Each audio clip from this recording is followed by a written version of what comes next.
It is most rude to interrupt a moment of repose. Very rude indeed. Now come to me. I wish to have a look at you.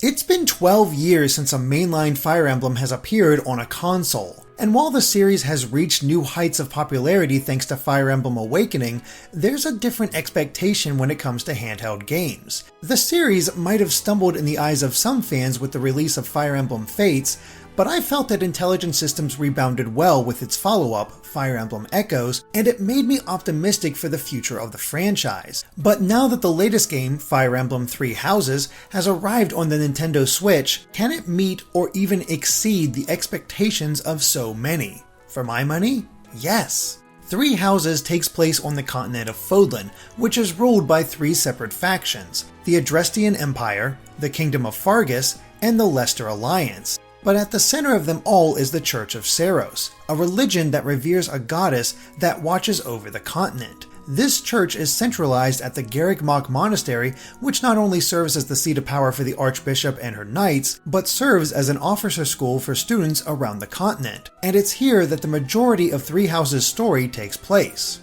Players take the role of a young man or woman raised to be a mercenary by their father, but a chance encounter leads to a meeting with the future leaders of each faction of Fodlan. After rescuing them from danger, the church decides that you will serve well as the school's new professor, and it isn't long before you must choose one of their houses. It's here that events can take extremely different forms. Now, upon starting, the differences don't seem to be that major. It mostly comes down to the students in the house that you choose and how they react to events in the story. But the farther along that I played, the more apparent it became that things would be vastly changed in the other playthroughs. And that in itself is an exciting concept simply because of the replayability. As I said, each house begins roughly the same, with you guiding the students through a school year where each month a certain mission must be completed. But as that year comes to a close, the differences begin to take shape. And the story is absolutely changed after a 5-year time skip takes place, as revealed by Nintendo themselves. The entire continent is at war with one another, and the complexities of it tie back to which house you chose. And this is handled much better than it was in Fire Emblem Fates. The idea of choosing a side feels like it matters so much more thanks to the fantastic writing, memorable characters, and the impressive amount of world building. While at first it seems like Three Houses will be relatively lighthearted, there are some surprisingly dark moments that take place. Torture, child abuse, lofty expectations, and fading beauty are just some of the themes explored after choosing my house, the Black Eagles. Every character has a story to tell, and unlike past Fire Emblem titles, all of them seem to matter. Yes, you might recruit new characters with cool abilities during the course of a playthrough in the old games, but you never really learned that much about them. They rarely felt integral to the story. And though there are obviously bigger players than others, the cast of Three Houses feel involved as they give their thoughts on what's happening after each chapter. One of the best examples of this is when they comment on killing their first person when battling bandits. It's an extremely humanizing and character-defining moment. Much of that ties into the world building. The history of Fodlan is surprisingly detailed, with events given much more import. The founding of each nation is explained, the politics of their nations are well presented, and the way the children of nobles tie into these aspects is given proper due. Even their relationships with countries that border Fodlan are elaborated upon. That said, only the essentials are spelled out when it comes to this world building, but much more can be discovered that adds layers to choices and events. At the time of this review, I've only completed one of the house's stories. Much of the school year is spent crafting mysteries that made me absolutely curious to what was really going on. And although it came to a satisfying conclusion, not every answer was provided in my playthrough. In fact, many of the answers would be revealed thanks to support conversations with my own character, or could be inferred by what was shown during my story. This emphasizes that while you may know most of the answers after a single playthrough, every house must be seen in order to understand it. Considering the fact that a single playthrough took me 60 hours, that kind of time investment may be a turnoff to some. Now, I did make sure to do as much as I could in that playthrough, and it's possible to rush through it all, but that extra time I took added to the story experience. So future playthroughs will be faster, but only slightly, as I find the story to be so fascinating and want to see it all. Thankfully, the game is fun enough to support my desire to see all those story threads, but it's not without issues. Three Houses doesn't change much when it comes to the basic gameplay formula of the series. It's still a turn-based strategy RPG where characters utilize different weapons and their power and accuracy have to be taken into account. However, a key aspect is missing: the weapon triangle. In many of the previous games, the triangle, where swords beat axes, which overpowered lances, that then defeated swords, made the player more conscious of where they were sending units. It provided the series with an identity and emphasized the strategy aspect. And yet, that's never a concern in Three Houses, as it's been replaced by combat arts, gambits, and abilities. Combat arts are weapon-specific special moves that allow them to do more damage, be more accurate, or even be more effective against certain other units at the cost of that weapon's durability. Instead of a single point of durability lost for each strike, using a combat art could cost up to 5, which could leave the unit with nothing but broken weapons if abused. And while combat arts absolutely had their uses, I didn't find them to be essential during my first playthrough on normal difficulty, only helping to get the job done just a little quicker. However, when I tried hard mode for my second house, I found that the accuracy of my units were a lot lower, making the combat arts a near necessity. And that added to the strategy as I had to balance their use to avoid burning through my inventory. Next are the gambits, which are how battalions are accessed during battle. Battalions can be hired and assigned to each character and come with a variety of abilities, ranging from attacking directly and pushing the opponent back, to unleashing a wide-ranging fire spell, to helpful abilities such as healing or even granting boosts to surrounding units. They only have a few uses per battle, but they can prove useful in a pinch, especially since enemies can't counterattack when hit by them. Of course, this also means you can't either when enemies use their battalions. In terms of a normal fight, I found them to be a fun addition, though rarely necessary. But when demonic beasts entered the fray, they became an extremely useful tool. These creatures have multiple health bars that need to be whittled down one at a time. Even if a unit causes more damage than what's left in a single bar, those extra hit points don't carry over. It's as if they got a full heal. But when using a battalion against them, the beasts can be stunned, allowing other units to wail on them without fear of a counterattack. However, if they're not defeated in that turn, they'll use a powerful area of attack that could put multiple characters in danger. It made for a fun back and forth, and I found myself enjoying the fights against these beasts as it forced me to use more of my repertoire and carefully plan my attacks, especially when the map was full of them.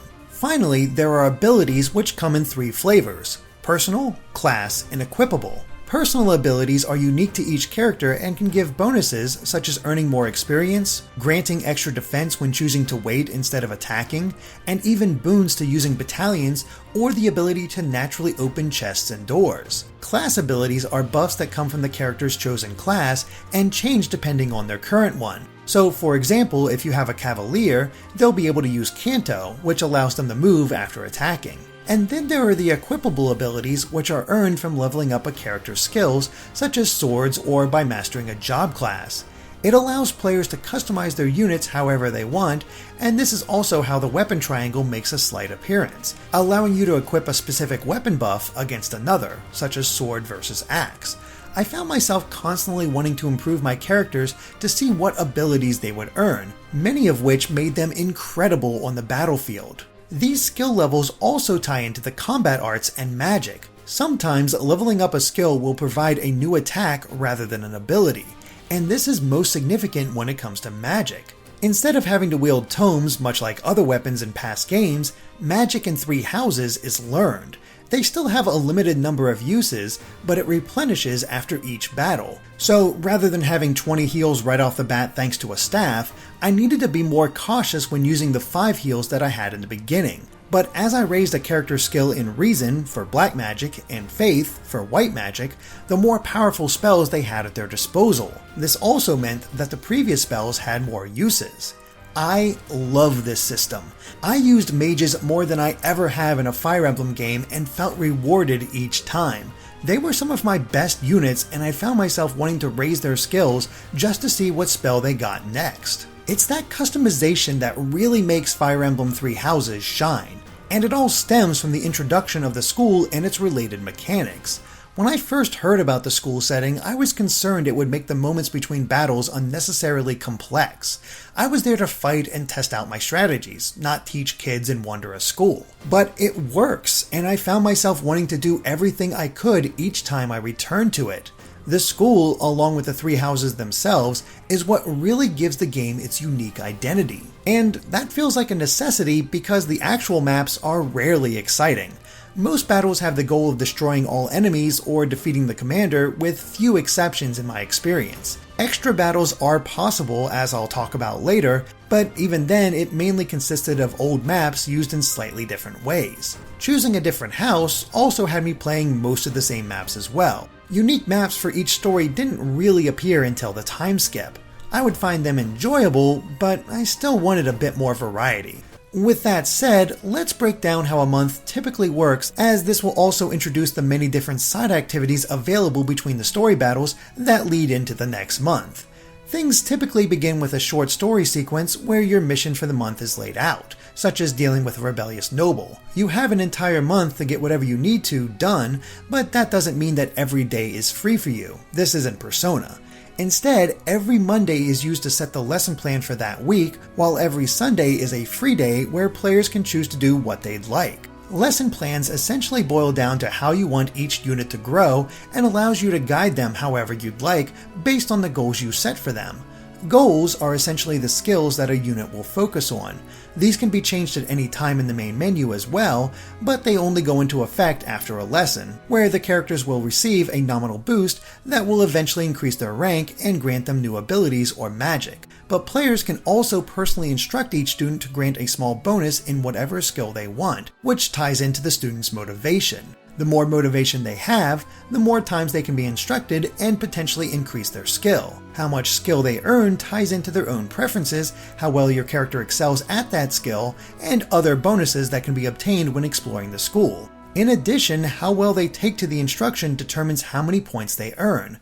A good rank will give a set amount of points, while great multiplies it by 1.5 and increases the affection for supports. Then there's perfect, which doubles the amount of points, increases affection, and even restores a little motivation, at least the first time a perfect appears. For those wanting to save time, there's also auto-instruct, which chooses several units and raises them according to their previous goals. And then there's the group tasks, which has two students work together on a project that will increase their skill in riding, flying, or heavy armor, while also raising their support with one another and earning extra money. Once the lecture begins, the students earn their skill points and hopefully increase their levels, allowing them to be more effective on the battlefield. And this is where certifications come into play. Every Sunday, students can choose to take an exam that will change their character class. Everyone begins as a noble or a commoner, but once they reach level 5, more options become available until they have access to a multitude of choices. What they can become is dependent upon their skill levels, and multiple skills are required for later classes. For example, you might have an archer who you then made a sniper, but there's no better class of pure archery after that. Your best bet is to make them a bow knight, which in addition to bow skills, requires lances at the A rank and riding at least at C. So looking ahead and seeing what you want each character to become is important so you can properly plan out their growth. It sounds complex, and I felt a little overwhelmed at first, but it wasn't long until I had plans for each student and was enjoying the fruits of their learning. In fact, I rarely changed classes as they became available, instead wanting to master what I had in order to receive more abilities and then making the change. There's also a percentage chance of passing these certifications. It's possible you want to change a class, but you don't have the skill levels for it yet. Well, based on how close those skills are to what's required, you can still attempt to pass the course. It might work or it might not, but it's possible to save beforehand in case it doesn't. Between the lesson plans and the certifications, it leads to a lot more possibilities in terms of what your characters are capable of. And there are suggestions to what they could be, but they don't need to be followed if that's what you don't want for them. Along with certifications, players can choose to explore the school, take a seminar with their students, partake in extra battles, or simply rest to partially restore everyone's motivation for the next batch of lessons. Of these options, I found Explore and Battles to be the most essential. Rest could help on occasion, but I rarely found it necessary, and seminars have another professor teach you and other students in the skills that they excel at. Exploring the school is how you talk to students both in and out of your house and take part in side activities, which I'll cover soon. The core of much of this comes down to the player's professor level. This determines what you can do and how often you can do it. For example, there's a garden which allows players to plant seeds, cultivate them, and then harvest them upon the next visit. The higher your professor level, the more seeds you can plant and better you can cultivate them in order to get better results. These plants can come in the form of food that can be used in the dining hall, or as flowers that can be given to the students as gifts. When a gift is given to a student, it increases their affection and will even restore some motivation to your own students. This means that supports with people outside of your class is possible, though the battle bonuses for that are obviously not there. However, it's also possible to recruit other students into your class. It may take a while though, as each one is looking for something specific from you as a teacher. You need to be proficient with a certain skill and have a high enough stat, such as strength or magic. So if there's a certain student that you want to have in your house, you can focus on building your character in that way.